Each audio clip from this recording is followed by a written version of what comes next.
So, moving on to the housing situation, because that seems like a very urgent problem that we need to figure out now.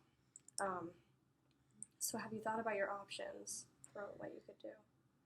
Honestly, I don't, the biggest thing is I need money in order to provide for my son, to get an apartment, to apply for, you know, to just food, for shelter, for, basic necessities, electric, water. Like, you need money. In order to get that, I have to get a job.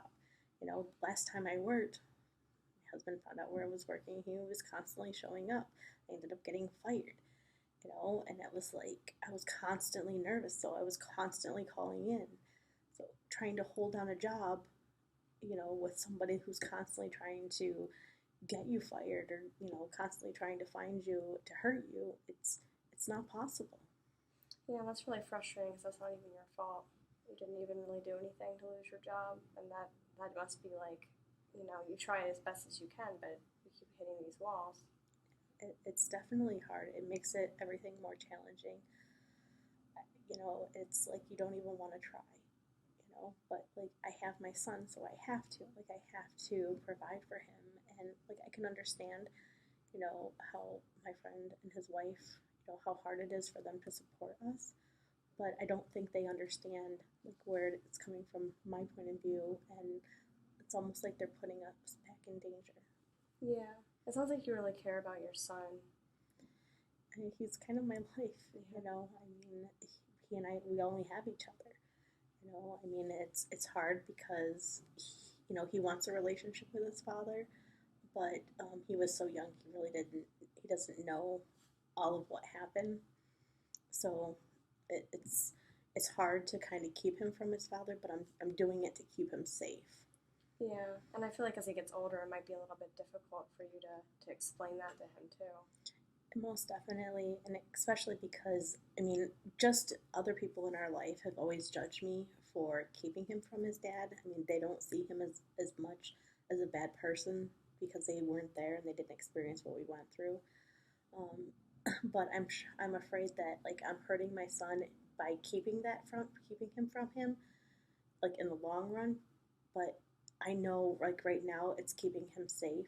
But like my son will definitely, it's possible that he's going to kind of hate me for not letting him Hmm. be in his dad's life. Yeah, it seems like on one hand you're really strong in your decision to keep him safe and keep him away, but there's still some hesitation with it because you're concerned that that will affect him later on, not having his father around. Yes. It's that fear of the unknown. You know, I mean, I want to protect him. I really do. And I want him safe, but I also want him happy too. I don't want him to regret not being in his dad's life.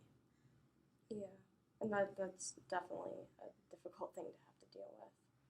Um, but I think have you? I'm wondering if you talked to um, your friend's wife about how you feel about possibly having to be kicked out, like how that feels to you and what that looks like for you. No, not really. It's really tense right now.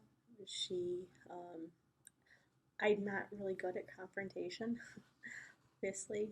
So it's something I constantly struggle with. Um, I don't want to have to force her or make her feel like she has to keep me Mm-hmm. here, and then two, like if she does that, I'm always going to be wondering, like, is it just because I forced her? So it's going to be like a tense situation. So it's hard to kind of open up with that discussion, I think. So even if she did keep you, you would feel pretty guilty about it because you feel like you forced her into that decision. Exactly. Yeah. I also think sometimes when you're dependent on somebody, like you're living under their roof, it's kind of sometimes it's difficult to confront them because you're afraid of what might happen. Right. Well, it's her house. It's her rules. And she may react in any way, shape, or form. She may ask me to move that day. I mean, right now I have a month to leave. Like, I have a month to try and figure things out, but it might get her upset, and that like I might have to move right then and there, and that Mm-hmm. puts myself and my child at risk. Not only do we have no place to go, but because we're out in the open and without that place, will my ex-husband find me then? You know, Yeah. will somebody see me and tell him? It almost seems to maybe make more sense, and I don't know if this sounds like a good idea to you, but to maybe talk to her in a more of a non-threatening way. And I don't know if we could figure out a way to do that, like practice how we could talk to her, or we could look at other options that might be available outside of that house. It depends on kind of how you feel about that. I would probably rather leave just because, you know, like I said, I don't really want to put her in that spot to have to force kind of staying. But like, I don't understand. I don't know like what other options are out there. Like you know, other than renting an apartment, which you need money to rent. I don't have any. Hmm. I don't know what other options I have. So I'm thinking maybe, I have some ideas. I don't know if you're interested in me, sharing those with you. I Um, would definitely be interested. so I know of some transitional housing organizations around the area that